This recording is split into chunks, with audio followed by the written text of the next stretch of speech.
सहनाववतु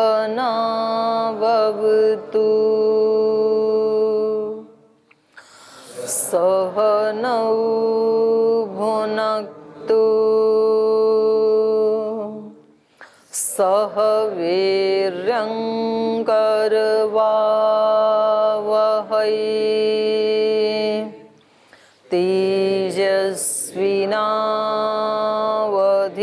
तेजस्विनावधीतमस्तु मा विद्विषावहै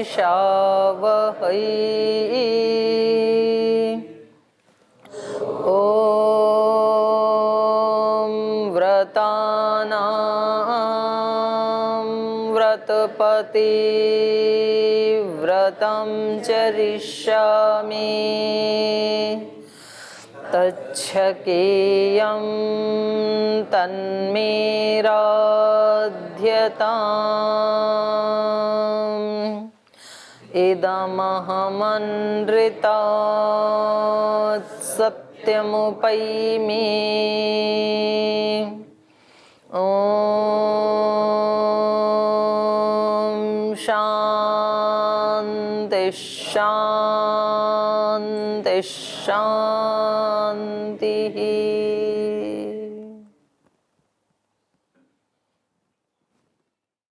तो आज द्वादश सर्ग हम प्रारंभ करेंगे अयोध्या कांड का। और पिछले सर्ग में महाराजा दशरथ का विलाप और उनके चित्त की विक्षिप्त अवस्था, इस सब का वर्णन किया गया है। कभी वो उनसे अनुनय विनय करते हैं तो कभी उनको असभ्य अशिष्ट भाषा में उनको अपशब्द कहते हैं। कभी वो कहते हैं आपके वचन का पालन नहीं करूँगा। कभी ऐसे दिखाई देता है कि वो उनको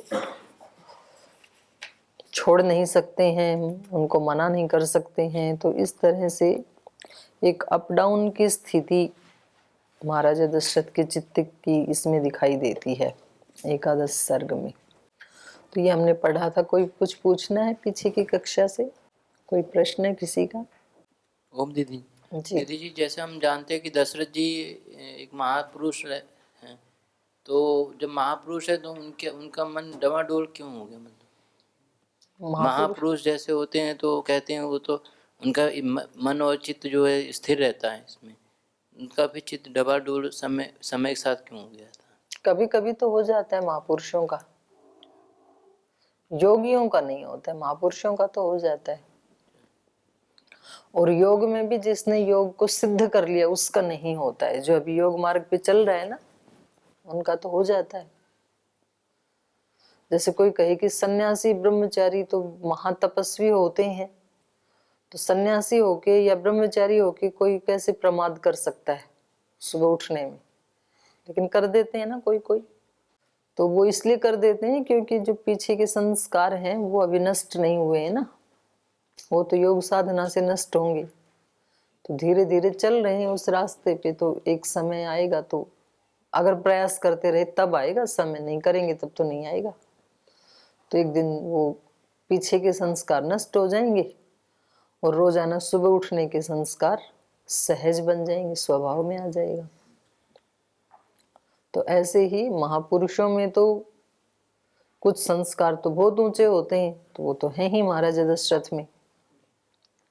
इसीलिए तो ऐसी संतान उनको मिली, इतना बड़ा साम्राज्य ऐश्वर्य उनको मिला, बिना किए तो नहीं मिलता है। जाति आयु भोग कैसे मिलते हैं? जैसा जिसका कर्माशय है। तो ऐसे थोड़ी किसी को कुछ भी पकड़ा दिया जाता है। तो हमें कई बार देखने से हम किसी व्यक्ति का केवल एक दोष देख लेते हैं और फिर हमें लगता है कि भाई इनको इतने ऊंचे स्थान पे कैसे बिठा दिया। तो उनके गुणों को कई बार फिर हम नजरअंदाज कर देते हैं। तो कोई तो गुण होते ही हैं, इसीलिए तो उनको ऊंचे पद पे बिठाया जाता है। तो इन्होंने इतने बड़े राज्य को संभाला, इनको राजा के पद पे बिठाया गया है, इतनी ऊंची संतान इनके घर में आई है, तो बहुत अच्छी क्वालिटी तो है ही उस आत्मा में। तो हमें केवल एक आधी कभी कोई कमजोरी होती है, वो कभी दिखाई दे जाती है। और योगी में भी जब तक वो पूरा योग सिद्ध नहीं हो गया तब तक वो मोक्ष से पहले, एक क्षण पहले भी कभी कोई त्रुटि कर सकता है, ये संभावना होती है। जिसने निर्बीज समाधि में अपने पीछे के सारे संस्कारों को दग्ध भाव जब तक नहीं किया है तब तक कोई भी त्रुटि जीवन में हो सकती है। पता नहीं पीछे का कौन सा संस्कार, राग का, द्वेष का, मोह का, पता नहीं कौन सा उभर जाएगा और पता नहीं वो क्या करवा देगा। तो इसलिए जब तक ऐसे कहा जाता है, जब तक व्यक्ति मुक्त ना हो जाए तब तक उसके जीवन के चारों पल्ले कीचड़ में होते हैं, चारों कॉर्नर। तो पता नहीं कब कहाँ क्या त्रुटि हो जाए। तो व्यक्ति को बहुत संभल संभल के तो चलना ही है और अपने मन में भी ये भाव बना के रखना है। बड़प्पन का भाव या बड़बोलेपन का भाव व्यक्ति के मन में नहीं आना चाहिए। ओम दीदी। और कोई प्रश्न है इधर? ओम दीदी प्रणाम। जी दीदी, आपने बताया कि योगी किसको कहते हैं? जैसे भोलेनाथ जैसे जो योग के 8 अंगों का पालन करना शुरू कर दे, यम, नियम, आसन, प्राणायाम, प्रत्याहार, धारणा, ध्यान, समाधि, तो शुरुआत तो यम नियम से ही करेगा कोई भी व्यक्ति। सीधी समाधि से तो शुरुआत हो नहीं सकती है। तो वो भी योगी है जिसने चलना शुरू कर दिया। जैसे कि आप सब चल रहे हैं, चलना शुरू किया तो आपको भी योगी कहेंगे। और एक जैसे महर्षि पतंजलि हैं, महर्षि दयानंद हैं, जिन्होंने उस योग को सिद्ध कर लिया अपने जीवन में। भगवान महावीर हैं, भगवान बुद्ध हैं, जिन्होंने सिद्धि को प्राप्त किया, गुरु नानक देव हैं, तो वो भी योगी कहलाएंगे। तो ये जो बाद में मैंने बताए 4-5 नाम, तो इनका चित्त तो डामाडोल नहीं होगा क्योंकि उन्होंने योग को सिद्ध कर लिया है। और हमारे आप जैसे लोग जो चल रहे हैं तो उनसे त्रुटि हो सकती है क्योंकि अभी योग को सिद्ध नहीं किया उन्होंने। तो मिक्सअप है ना, हमारा पीछे के संस्कार भी हमारे साथ हैं और जो योग के बना रहे हैं वो भी हमारे साथ हैं। तो जिसकी भी प्रबलता होगी वो विजयी होगा। अगर हमने इस समय तप पुरुषार्थ करके योग के संस्कारों को प्रबल बना लिया तो पीछे के हमारे भोग के, दोष के, अज्ञान के जो संस्कार हैं वो दबे रहेंगे। हम त्रुटि नहीं करेंगे पर संस्कार तो हैं, तो दबाने से नष्ट नहीं होंगे वो। जिस दिन भी प्रमाद किया आपने, मानो आपने 20 साल तक उनको दबा के रखा, आपके इतने प्रबल संस्कार थे योग के, कोई त्रुटि नहीं की, और एक दिन प्रमाद कर दिया 20 साल के बाद थोड़ी सी देर के लिए, तो ये भी 3-4 में ही है ना जो दबे हुए थे, तो तुरंत ऊपर आके त्रुटि करवा देंगे आपसे। दीदी जैसे दशरथ ने इस स्थिति में थे तो हमने कुछ सुना है कि बताते हैं अंधेंदी ने शराब दी थी कि अपने पुत्र के वियोग में इस तरह तड़प हो गए। तो जो शराब समझो हो सकता है उनका ऐसा कर्माशय रहा हो कि आप भी पुत्र के वियोग में तड़फ के मरेंगे, तो वो भी आकर के ऐड हो जाएगा। तो यही तो मैं आपको जो बता रही हूँ वही तो बता रही हूँ। अगर ये वाले इनके प्रबल हो जाते संस्कार, मानो कई को दुर्बुद्धि नहीं आती, या ये इतने अड़िग होते कि भाई मैं नहीं मानूंगा कई की बात, तो वो पीछे वाला जो शाप वाला संस्कार था वो दब जाता फिर। और क्योंकि इस समय ये वाले संस्कार थोड़े कमजोर पड़ गए, ना तो कई मानी और ना ये ही निर्णय ले पाई, तो फिर वो पीछे वाला तो अपना काम करेगा ही ना। तो ठीक है, पीछे के संस्कार हैं, उनको शाप मिला था, उनको ये होना ही था, यहाँ तक तो ठीक मान सकते हैं हम, लेकिन उसको बदला भी जा सकता है। एक संभावना ये भी है, पॉसिबिलिटी। तो हमने सब नहीं सुना है ना कि भाई कर्म में लिखे हुए को कोई टाल नहीं सकता, ऐसे सुना है ना आपने कि जो लिखा है वो तो होकर रहेगा। तो ये बिल्कुल सच्ची बात है, पर उसमें एक संभावना छोड़ी है भगवान ने, 99% तो वो होके रहेगा, क्योंकि वो हमने ही किया है, तो फल कौन भोगेगा? हम ही भोगेंगे। लेकिन ये भगवान की महान कृपा है कि कम से कम 1% चांस हमें दे दिया फिर भी, कि आप उसको भी बदल सकते हैं अपने प्रबल पुरुषार्थ से। जैसे सावित्री के पति को अभिशाप मिला था कि 1 वर्ष के बाद ये मर जाएगा, उसको मरना ही था, सुनिश्चित था वो, लेकिन सावित्री के प्रबल तप पुरुषार्थ ने उसको टाल दिया। ये संभावना है जीवात्मा के पास। तो यदि हम कुछ भी नहीं करेंगे तो भी थोड़े सुख थोड़े दुख वो तो मिलते ही रहेंगे जीवन में। कुछ भी मत करो, पीछे का जो है वो अपना फल देता रहेगा। काफी बड़ा गट्ठर है। आप बिल्कुल भी कुछ भी ना करो ना, एकदम से कहीं काल कोठरी में बैठ जाओ, तो भी कुछ ना कुछ तो सुख दुख आते ही रहेंगे। हो सकता है किसी दिन आपके भाग्य में सुख मिलना हो तो जेलर को दया आ जाए, वो अच्छा खाना भी भिजवा देगा आपको। हो सकता है पीछे के भाग्य के अनुसार आपको दंड मिलना हो तो आपकी दाल में कंकर डाल के भेज देगा उस दिन आपको, खाओ इसको। थोड़े बहुत तो सुख दुख कहीं भी मिल ही जाएंगे व्यक्ति को, जैसा भी अपना कर्माशय है। लेकिन उसको बदलने का चांस केवल मनुष्य के पास और किसी के पास नहीं है। ये बड़ी बात है। अब ये बुद्धि देवताओं को भी है, उनके पास भी तो है संस्कार। जो देवता हैं तो उनके अच्छे संस्कार तो ज्यादा हैं, प्रबल हैं, तो इसलिए वो देवता बने, देव योनि मिली। कुछ संस्कार अज्ञान के अविद्या के भी हैं, इसलिए मुक्त नहीं हुए। और अब उनको पता भी है कि हमें अभी मुक्त होने के लिए और प्रयास करना बाकी है, लेकिन अब वो देव योनि में वो प्रयास नहीं कर सकते हैं, क्योंकि वो भोग योनि है। वो जानते हुए भी नहीं कर सकते हैं। कभी कभी थोड़ा विवेक किसी मनुष्यतर जो निम्न योनि मानी जाती हैं उनमें भी आ जाता है। जैसे गाय आदि को पता लगता है कि देखो ये मनुष्य कितने अच्छे हैं, ये संभावना कभी हमारे पास भी थी। ऐसे सबको नहीं आएगा अपवाद रूप में। आपने सांख्य दर्शन में सुना ना, पिशाचवत क्या है सूत्र, चतुर्थ अध्याय में, पिशाचवत अन्यार्थ उपदेशे भी। किसी दूसरे को उपदेश दे रही थी कोई ऋषि, और वहां कोई पिशाच भी सुन रहा था। तो पिशाच योनि में तो उद्धार हो नहीं सकता है, लेकिन अपवाद रूप में अगर वो भी इतना आत्मा तल्लीन हो गया, उसका भी उद्धार हो गया उसको सुनने से। जैसे यहाँ आए थे तो आपने तो ये सोचा भी नहीं था, जो आने वाला व्यक्ति उसने तो सोचा भी नहीं था कि यहाँ कुछ योग के बारे में पढ़ेंगे, वेद दर्शन उपनिषद के गीता रामायण आदि के बारे में पढ़ेंगे, ऐसा तो कुछ नहीं सोचा था। ये था कि भाई सेवा ही करनी है, तो जो महाराज जी जिस काम में लगाएंगे लग जाएंगे, सेवा करने के लिए आए थे। और यहाँ आकर के देखा कि किसी और को उपदेश दिया जा रहा था योग का, तो उसने सोचा कि फिर तो मैं भी योग मार्ग पे चलता हूँ, मैं भी पहले ये वाला काम करता हूँ। तो दूसरे के उपदेश उसको भी काम आ गया। तो कभी कभी अपवाद रूप में दूसरी योनि में भी व्यक्ति प्रयास कर लेता है, लेकिन तो भी उसको नितांत मुक्त होने के लिए तो मनुष्य का जन्म लेना ही पड़ेगा। तो हमारे पास ये मतलब केवल बोलने या सुनने के लिए बात नहीं है, ये हमारे जीवन की हकीकत है। मतलब बिल्कुल अंदर तक हमें इसके ऊपर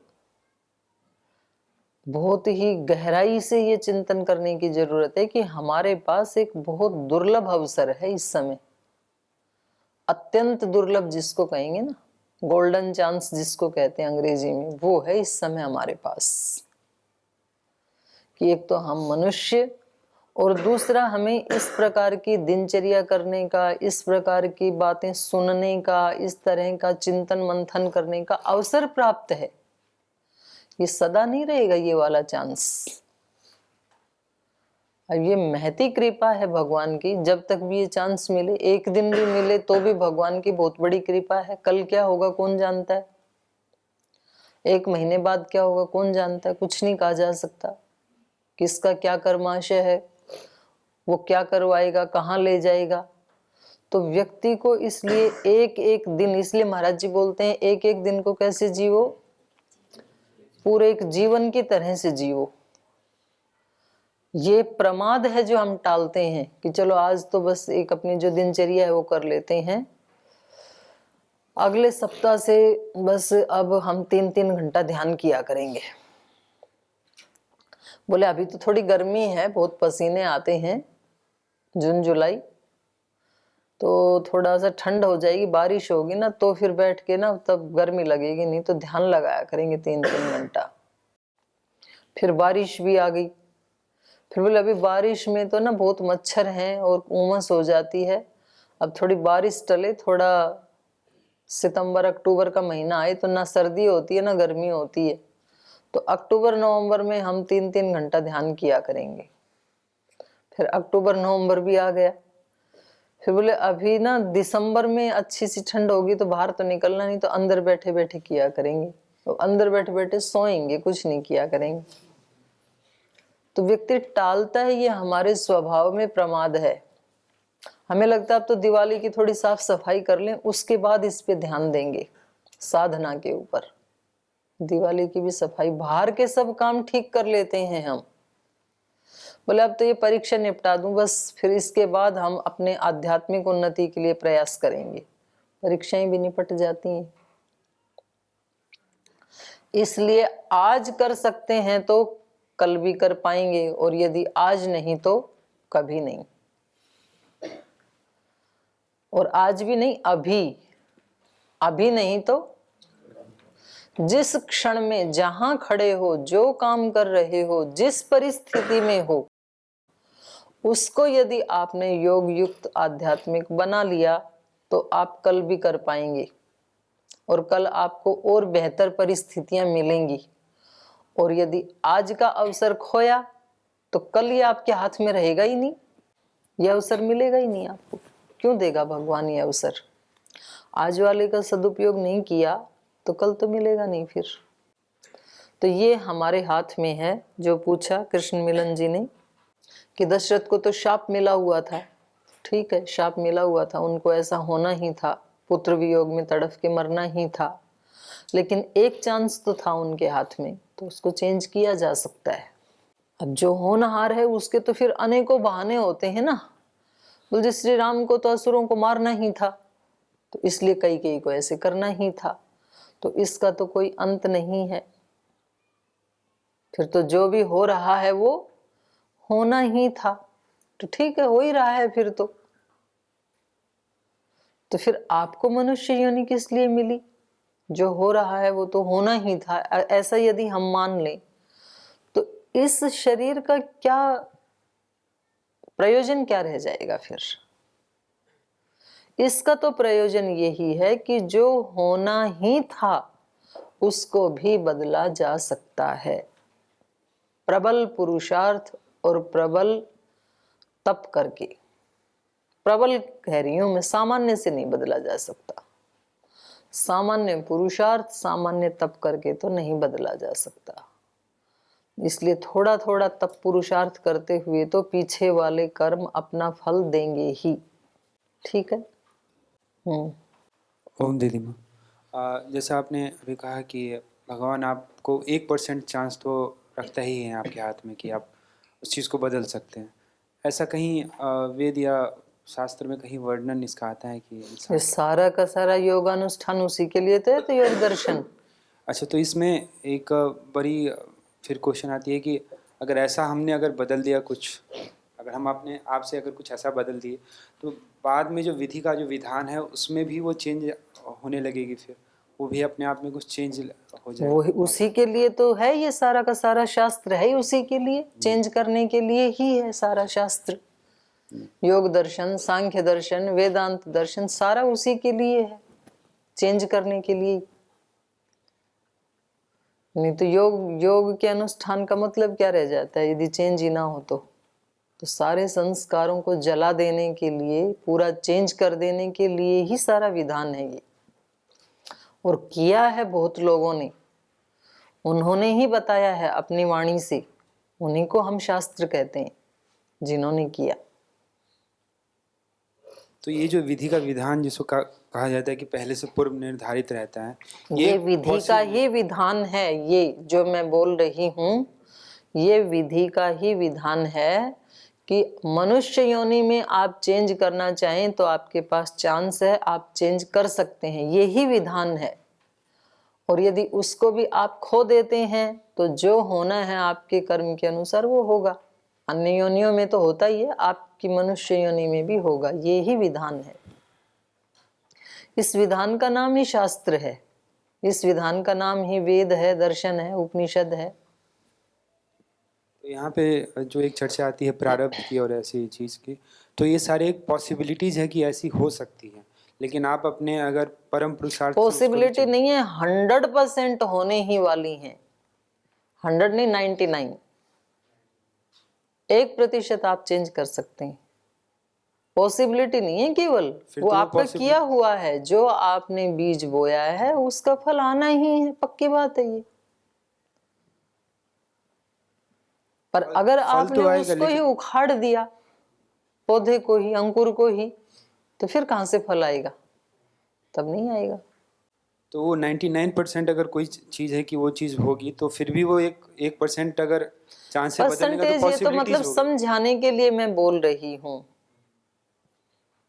ऐसे थोड़ी है कि सच में मतलब ये 99 और 1% का कोई रेशियो फिक्स किया है, ऐसा थोड़ी है। मतलब फिर भी आप पूरा का पूरा आमूल चूल परिवर्तित कर सकते हैं। कि उदाहरण भी तो दिए मैंने आपको कितने, और नहीं प्रयास करते हैं तो 0.5% भी नहीं बदलेगा। जैसे एक प्रारब्ध में रहता है कि आप इतने समय के बाद फिर मरोगे ही, मतलब मृत्यु ही होगी, तो उस मृत्यु का जो समय है उसको भी आगे पीछे संभव बिल्कुल टाला जा सकता है।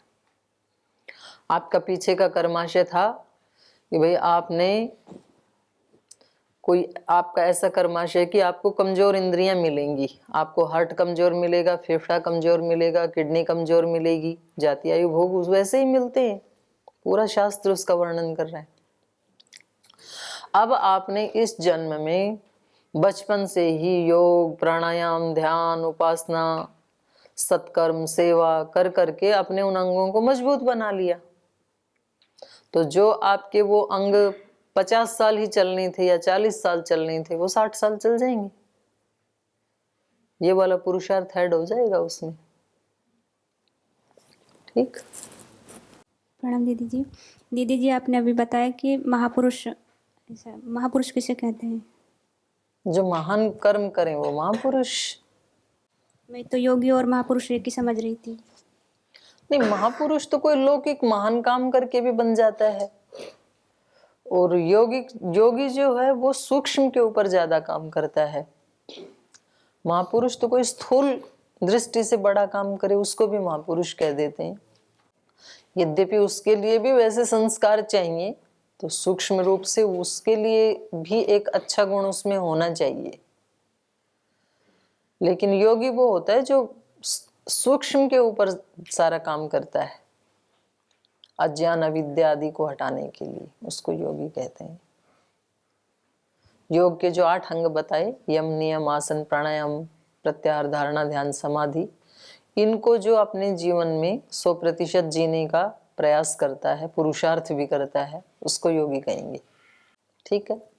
ओम दीदी जी, क्या ईश्वर और भगवान दोनों एक मान सकते हैं?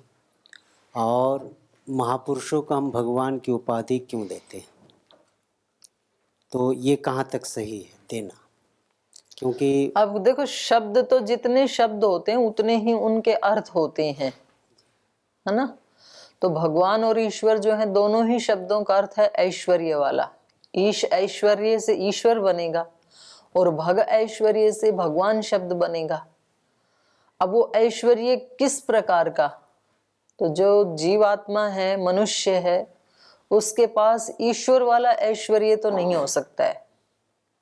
तो इसलिए भगवान तो उसको भी कह सकते हैं, माने जिसके पास सामान्य ऐश्वर्य है उसको भी हम भग ऐश्वर्य, जो धातु है वो सामान्य ऐश्वर्य के अर्थ में है। वहां पर लौकिक ऐश्वर्य वाले को भी आप भगवान कह सकते हैं।